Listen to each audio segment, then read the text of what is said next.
pointed questions about timelines and documents. His silence grew more thoughtful as I detailed Melanie's involvement in Harold's final medical care. "Dorothy, this sounds like sophisticated elder fraud, the kind that takes planning and legal knowledge. How much money are we talking about?"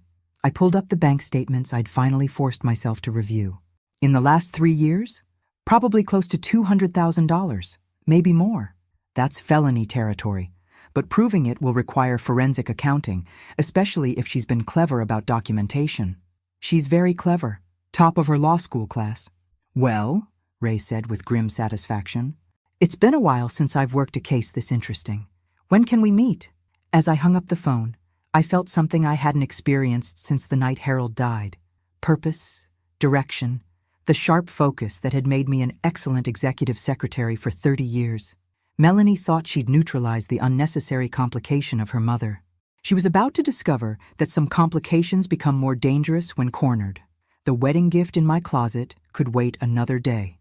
First, I needed to understand exactly how deep my daughter's betrayal ran.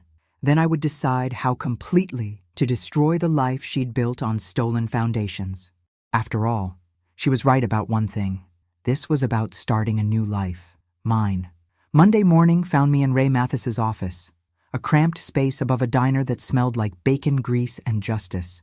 Ray looked older than his 70 years, but his eyes were sharp as he spread my documents across his desk, like a cardiologist reading an EKG. "Your daughter's good," he said, after an hour of silent review. "This isn't amateur hour. She's created layers of legal justification for every transfer, every account change.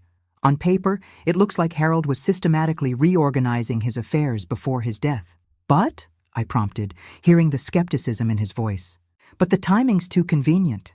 These changes accelerated significantly after Harold's cancer diagnosis. And look at this." He pointed to a series of investment transfers. These happened during a 2-week period when Harold was receiving radiation treatment. According to his medical records, he was dealing with severe fatigue and cognitive fog from the medication. I remembered those weeks. Harold had been barely functional, sleeping 18 hours a day, confused about basic things like what day it was. Melanie had insisted on handling all the boring paperwork so I could focus on his care. "There's more," Ray continued, pulling out a folder I hadn't seen before.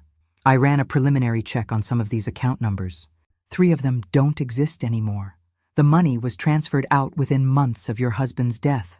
My hands trembled as I reached for the papers. Where did it go? That's where it gets interesting. Some went to offshore accounts that are difficult to trace, but some went to very specific